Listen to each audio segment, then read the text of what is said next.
ZEE5 ಇರುವಾಗ ನೀವು ನಿಮ್ಮ ನೆಚ್ಚಿನ ಶೋಗಳನ್ನ ಎಂದಿಗೂ ಮಿಸ್ ಮಾಡಿಕೊಳ್ಳುವುದಿಲ್ಲ. ಅದು ಸಂಪೂರ್ಣ ಉಚಿತವಾಗಿ.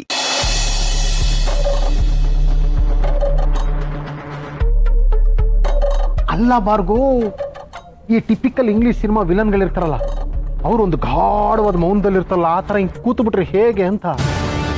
ಈಗ ಮುಂದೆ ಏನು ಮಾಡ್ತೀನಿ ನೀನು? ನಿನ್ನ ಪ್ಲ್ಯಾನ್ ಎಲ್ಲ ಉಲ್ಟಾ ಆಗೋಯ್ತು. ವನವಾಸಕ್ಕೆ ಹೋಗ್ತಾರೆ ಅಂತ ಅಂದಿದ್ದವರು ರಾಮ ಸೀತಾ ಮಗಳ ಸಮೇತ ಅಯೋಧ್ಯೆಗೆ ಬಂದು ಸೆಟ್ಲ್ ಆಗ್ಬಿಟ್ಟಿದ್ದಾರೆ. ಬಿಡು ಭಾರ್ಗೋ, ನಿನ್ನನ್ನು ಏನು ಅನ್ಕೊಂಡಿದ್ದೆ ನಾನು. ಆ ಸೀನೆಲ್ಲ ಇಲ್ಲ ಬಿಡು ನಿಂಗೆ. ಆಮೇಲೆ ಮಜಾ ಏನು ಗೊತ್ತಾ, ನೀನು 4 ದಿನ ಮನೇಲಿಲ್ಲ ಅಂತ ಇಲ್ಲಿ ಯಾರು ಬಾಯಿ ಪಡ್ಕೊಳ್ಳಿಲ್ಲ. ಅಪ್ಪಾಜಿ ಕೂಡ ಕಂಗಾಲಾಗಲಿಲ್ಲ ಗೊತ್ತಾ ನಿನಗೆ. ಭಾರ್ಗವಿ ಭಾರ್ಗವಿ ಅನ್ನೋ ಕಡೆ ಎಲ್ಲ ಸೀತಾ ಸೀತಾ ಅನ್ಕೊಂಡು ಆಡ್ಕೊಂಡಿದ್ರು. ವರಮಹಾಲಕ್ಷ್ಮಿ ಹಬ್ಬದ ದಿನಾನು ಮನೆಯ ಮಹಾಲಕ್ಷ್ಮಿ ಭಾರ್ಗವಿ ಇಲ್ವಲ್ಲ ಅಂತ ಒಂದು ಚೂರು ತಲೆ ಕೆಡಿಸ್ಕೊಳ್ಳಿಲ್ಲ. ಸೀತನ್ನೇ ಮಹಾಲಕ್ಷ್ಮಿ ಅಂತ ಮೆರೆಸ್ಬಿಟ್ರು ಅಪ್ಪಾಜಿ. ಅದೇನೋ ಹೇಳ್ತಾರಲ್ಲ ಭಾರ್ಗವ್, ಈ ಮುಂಬೈ ಇಂಡಿಯನ್ಸ್ಗೊಂದು ಕಾಲ, CSKಗೊಂದು ಕಾಲ ಅಂತ. ಅದೇ ಥರ ಅತ್ತೆಗೊಂದು ಕಾಲ, ಸೊಸೆಗೊಂದು ಕಾಲ ಆಗೋಯ್ತು ನೋಡಿ.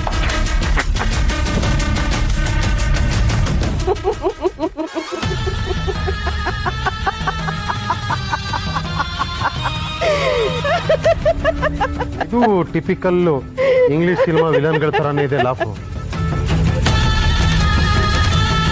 ಏನಂದೆ? ನನ್ನ ಕೈಯಲ್ಲಿ ಏನೂ ಆಗಲ್ವಾ ಹಾಗಂತ ನೀನು ಅನ್ಕೊಂಡಿದ್ಯಾ ವಿಶ್ವ? ಇಲ್ಲಿವರೆಗೂ ನಾನು ಹೇಳಿರೋ ಕೆಲಸನ ಮಾತ್ರ ಮಾಡಿರೋದಲ್ವಾ ನೀನು? ನೀನು ಅನ್ಕೊಂಡಿದ್ದು ಆಗ್ತಾ ಇಲ್ಲ ಅಂತ ನನ್ನನ್ನು ಲೂಸರ್ ಮಾಡಕ್ ಹೋಗ್ಬೇಡ ನೀನು. ನೀನು ಹೇಳಿದ್ದನ್ನೆಲ್ಲ ಚಾಚು ತಪ್ಪದೆ ಮಾಡಿದ್ದೀನಿ ಗೊತ್ತಾ ನಾನು. ಎಕ್ಸಾಕ್ಟ್ಲಿ. ಇಲ್ಲಿವರೆಗೂ ನಾನು ಹೇಳಿರೋದು ಮಾತ್ರ ಮಾಡಿರೋದು ನೀನು. ನೀನಾಗಿ ನೀನೇ ಏನಾದರೂ ಇನಿಷಿಯೇಟಿವ್ ತೊಗೊಂಡು ಮಾಡಿದ್ಯಾ ವಿಶ್ವ? ಡೋಂಟ್ ವರಿ, ಅದು ನಿನಗೆ ಈ ಜನ್ಮದಲ್ಲಿ ಬರಲ್ಲ. ಸರಿ, ಈಗ ನೀನಾಗಿ ನೀನೇ ಇನಿಷಿಯೇಟಿವ್ ತೊಗೊಂಡು ಮಾಡಿದ್ದೆಲ್ಲ ಹೊಗೆ .com ಆಗ್ಬಿಟ್ಟಿದ್ಯಲ್ಲ, ಅದಕ್ಕೇನು ಹೇಳ್ತೀಯಾ? ನಿನಗೆ ಈ ಥರ ಸರ್ಕಾಸ್ಟಿಕ್ ಆಗಿ ಮಾತಾಡೋದಷ್ಟೇ ಗೊತ್ತಿರೋದು. ಸರಿ, ಈಗ ನೀನೇನು ಮಾಡಿದ್ಯಾ ಹೇಳ್ಬಿಡು ನೋಡೋಣ. Really you want to know? Vijay, ಹೇಗೆ ನಡೀತಿದೆ ಮಹಾರಾಜ ಟ್ರೋಫಿ? ಬರಬೇಕು ಸ್ಟೇಡಿಯಂಗೆ. ಎಲ್ಲ ಯಂಗ್ಸ್ಟರ್ಸ್ ಅಲ್ಲಿ ಮಾಡ್ತಿರೋದು, ಜೊತೆಗೇನು ಕಾಮೆಂಟ್ರಿ ಮಾಡ್ತಿರೋಲ್ಲ ನನ್ನ ಫ್ರೆಂಡ್ಸೇ. ನೆಕ್ಸ್ಟ್ ವೀಕ್ ಫೈನಲ್ಸಿಗೆ ಬರುತ್ತಲ್ಲ, ಅವಾಗ ಬರ್ತೀನಿ ನಾನು. ಓಕೆ, ಸಿಗೋಣ ಸ್ಟೇಡಿಯಮಲ್ಲಿ.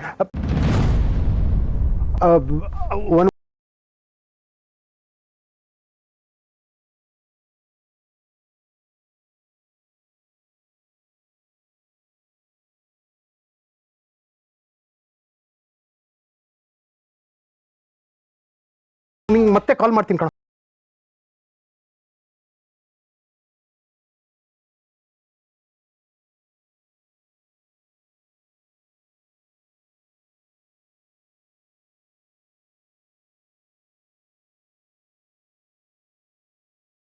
ತೆಗೆದು ಅವಳನ್ನು ಮನೆಯಿಂದ ಹೊರಗೆ ಹೋಗಾಗ ಮಾಡ್ತೀನಿ. ಇನ್ನು ಸೀತಾನೇ ಇಲ್ಲ ಆದ್ಮೇಲೆ ರಾಮ ಸೂತ್ರ ಇಲ್ದಿರೋ ಗಾಳಿಪಟ ಥರ ಗೋತ ಹೊಡಿತಾನೆ. ಅವನಿಗೂ ವನವಾಸನೇ ಗತಿ ಅಂತಿದ್ದೆ. ಈಗ ನೋಡಿದ್ರೆ ರಾಮ ಸೀತಾ ಮಗಳ ಸಮೇತ ಮನೆ ಬಾಗಿಲಿಗೆ ಬಂದ್ಬಿಟ್ಟಿದ್ದಾರೆ. ಅಲ್ಲಿಗೆ ನವರಾತ್ರಿಗೂ ಮುಂಚೆ ದೀಪಾವಳಿ ಹಬ್ಬ ಅಂತ ಆಯ್ತು. ಆದರೆ ಪಟಾಕಿ ಯಾರು ಹಚ್ತಾರೆ ಅನ್ನೋದೇ ಮುಂದಿರೋ ಪ್ರಶ್ನೆ. ಮಜಾ ಇದೆ ಆಟ. ಈಗ ನೀನೇನು ಮಾಡಿದ್ಯಾ ಹೇಳ್ಬಿಡು ನೋಡೋಣ. You want to no?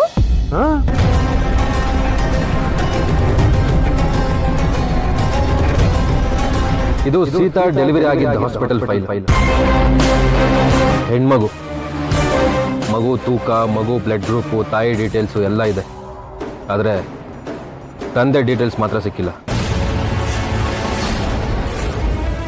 Sita ಸೀದಾ ಅಲ್ಲಿಂದ ಹೋಗಿದ್ದೆ ಸಂಜೀವಿನಿ ಆಶ್ರಮಕ್ಕೆ.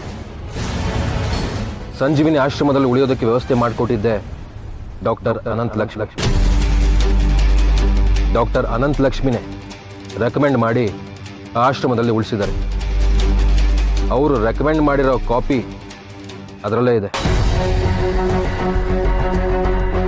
ಆದರೆ ಪಾಯಿಂಟ್ ಏನು ಗೊತ್ತಾ ಮೇಡಮ್, ಸ್ವಂತ ಮನೆ ಇರೋ ಸೀತಾ ಅಣ್ಣ ಅದಕ್ಕೆ ಎಲ್ಲರನ್ನೂ ಬಿಟ್ಟು ಆ ಆಶ್ರಮಕ್ಕೆ ಯಾಕೆ ಹೋದ್ಲು? ಅದೇ ನನಗೆ ಅರ್ಥ ಆಗ್ತಿಲ್ಲ.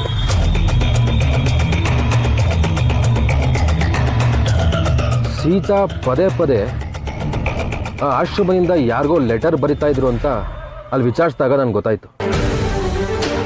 ಫೋನು ಇಂಟರ್ನೆಟು ಇರೋ ಈ ಕಾಲದಲ್ಲಿ ಲೆಟ್ರು ಯಾರಿಗೆ ಬರೀತಾರೆ, ಸುಳ್ಳು ಹೇಳ್ಬಿಟ್ಟಿದ್ದ ಗದ್ರಿದ್ದಕ್ಕೆ ಅವ್ರು ಕಳಿಸಿರೋ ಲೆಟ್ರು ಅಡ್ರೆಸ್ ತಲುಪದೆ ಮತ್ತೆ ಆಶ್ರಮಕ್ಕೆ ಬಂದಿದೆ ಅಂತ ಬಾಯಿ ತಪ್ಪಿ ಹೇಳಿದ್ರು. ಆ ಲೆಟ್ರ್ಗಳನ್ನ ಕೊಡಿ ಅಂತಲೂ ಕೇಳಿದೆ, ಆದರೆ ಅವ್ರು ಕೊಡಲಿಲ್ಲ.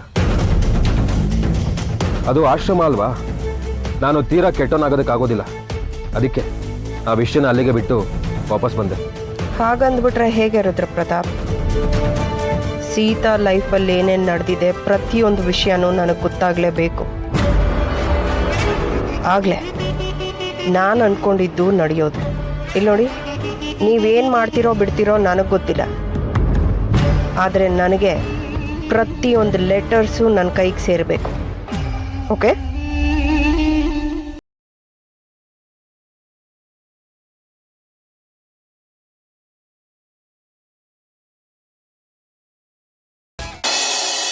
ಮಾತ್ರೆ ತಗೊಳ್ಳಿ ಮಾವಯ್ಯ. ಇದೇನ್ ಮಾವಯ್ಯ, ಚಿಕ್ಕ ಮಗು ತರ ಹಠ ಮಾಡ್ತಾ ಇದ್ದೀರಾ ಮಾತ್ರೆ ತಗೊಳ್ಳೋದಕ್ಕೆ? ನೀವ್ ಈ ಮಾತ್ರೆನ ಇವಾಗ ತಗೊಳ್ಳೇಬೇಕು, ತಗೊಳ್ಳಿ. ಹಾಗಲ್ಲಮ್ಮ, ಸೀತಾರಾಮ ಇಬ್ರು ಮನೆಗೆ ಬಂದ್ಮೇಲೆನೆ ತಗೊಳ್ಳೋದು. ಎಲ್ಲಿ ಹೋದ್ರವರು? ಒಂದ್ ಮಾತು ಹೇಳಿ ಹೋಗ್ಬೇಕು ಅನ್ನೋದು ಗೊತ್ತಿಲ್ವಾ ಅವ್ರಿಗೆ? ಎಷ್ಟೊತ್ತಿಗೆ ಬರ್ತಾರೆ ಅಂತ ಕೇಳು, ಈಗಲೇ ಫೋನ್ ಮಾಡಿ. ಮಾವಯ್ಯ, ನಿಮ್ಗೆ ಎಷ್ಟು ಹಠ ಇದೆಯೋ ನನಗೂ ಅಷ್ಟೇ ಹಠ ಇದೆ. ಮೊದಲು ನೀವು ಈ ಮಾತ್ರೆ ತಗೊಳ್ಳಿ, ಆಮೇಲೆ ಫೋನ್ ಮಾಡ್ತೀನಿ. ಏನಮ್ಮ ನೀನು ಹಿಂಗಂತೀಯ? ನನ್ನ ಚಿಂತೆ ನನಗೆ. ಚಿಂತೆ? ನಿಮ್ಗೇನ್ ಚಿಂತೆ ಮಾವಯ್ಯ?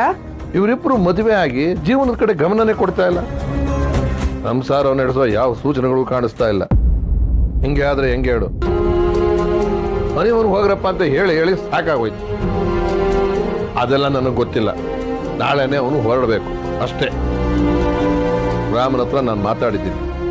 ನನ್ನ ಆಸೆನ ಅವನು ನಿರಾಸೆ ಮಾಡೋದಿಲ್ಲ ಅಂತ ನನಗೆ ಹೇಳಿದಾನೆ.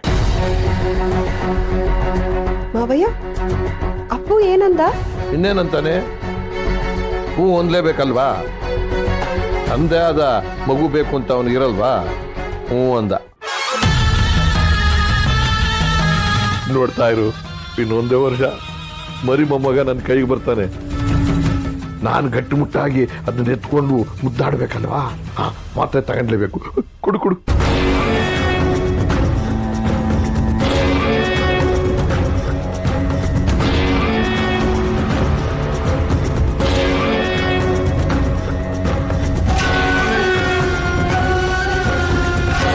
ರಾಮ ನಿಜವಾಗ್ಲೂ ಮಗು ಮಾಡ್ಕೊಳ್ಳೋದಕ್ಕೆ ಒಪ್ಕೊಂಡ, ಅಥವಾ ಮಾವಯ್ಯನ ಸಮಾಧಾನಕ್ಕೋಸ್ಕರ ಹಾಗಂದಿದಾನ?